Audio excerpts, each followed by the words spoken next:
भागेगी? हाँ, तुझे क्या लगा कि तू मेरे से भाग जाएगी? चल चल, मुझे मत मारो, छोड़ दो मुझे। चले, चलो। छोड़ दो मुझे, मैं तुम्हें बोल रही हूँ। मुझे क्या लगा? हैं? अरे एक मिनट, ये तो हिमांशी है ना, आपकी बहन। ये कैसे पीट रहा है इसको? चलिए ना, हम इसे बचाते हैं, आइए। नहीं, हमारे लिए मर चुकी है वो, मैं कुछ नहीं कर सकता अब। मैं पैसे नहीं दूंगी। अगर मैंने पैसे आपको दिए तो आप फिर से शराब पियेंगे और सारे पैसे बर्बाद कर देंगे।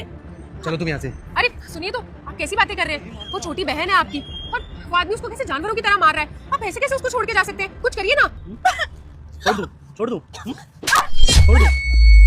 और आप ये कैसे भूल सकते हैं? ये वही लड़की है जो आपको हर साल राखी बांधती थी और आपने उसकी रक्षा करने का वचन लिया था।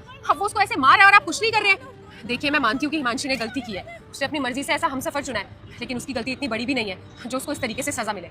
देखिए प्लीज, आप मेरे कहने पे ही चल लीजिए, लेकिन उसे बचाते हैं ना। कोई फायदा नहीं है, उसको उसके किए की सजा मिल रही है। और वैसे भी ये तो इसी का फैसला था ना, तो भुगतने दो इसको, हम कुछ नहीं कर सकते। तुम चलो यहाँ से। मैं नहीं जाऊंगी, आपको जाना है तो चले जाइए। और अगर आप उसको अपनी बहन नहीं मानते हैं ना तो कोई बात नहीं, लेकिन वो एक लड़की है और मैं एक लड़की को ऐसे पिटते हुए छोड़ के नहीं जाऊंगी। मैं जा रही हूँ उसे बचाने, और अगर उसे बचाते बचाते वो लड़का मुझ पे भी हाथ उठा देना तो भी आप ऐसे खड़े होकर देखते रहना, मत आना मेरी मदद करने।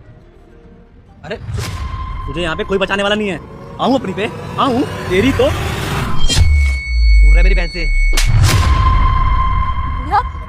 अगर तूने दोबारा हाथ उठाया ना, तेरा हाथ तोड़ दूंगा, समझा? क्या यही दिन दिखाने के लिए तूने मेरी बहन से शादी की थी? ऐसे ध्यान रख रहा है तू इसका? ओए, हाथ कैसे उठाया तूने?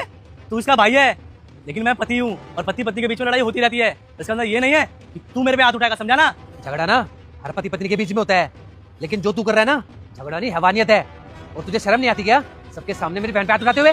मेरी बहन ने बहुत तकलीफ झेल ली, लेकिन अब और नहीं। वो तो इसने घर से भाग के शादी कर ली थी, इसलिए मैंने इसको इसके हाल पे छोड़ दिया था। मुझे नहीं पता था ये ऐसे हाल में रह रही है। अगर मुझे पता होता ना तो कब का तेरे घर से ले जाता मैं इसको। चल निकल यहाँ से, वरना भी पुलिस को बुला लूंगा। और तुझे तो मेरे बारे में पता ही है ना, मुझे जेल से ही बाहर नहीं आने दूंगा मैं। जा रहा हूँ, तू घर आ, देखो तो मैं बताता हूँ। देखिए, इसे माफ कर दीजिए। माना कि इसने भाग के शादी की थी, अपनी मर्जी से अपना हमसफर चुना था, लेकिन आप एक बार इसकी हालत तो देखिए, कैसे मारा पीटा है इसको। और अब ना इसके पास इसका पति रहा, ना इसका परिवार, कैसे जिएगी अपनी ज़िंदगी। और वैसे भी आप ही मुझे बताते हैं ना, जब इसने भाग के शादी की थी तो इसकी उम्र बहुत कम थी। छोटी उम्र में ऐसी गलतियाँ हो जाती हैं, ना समझी होती है। प्लीज़ मेरी बात मान लीजिए और इसे माफ़ कर दीजिए। गलती मेरी ही है, मेरी छोटी बहन है। माँ बाप के जाने के बाद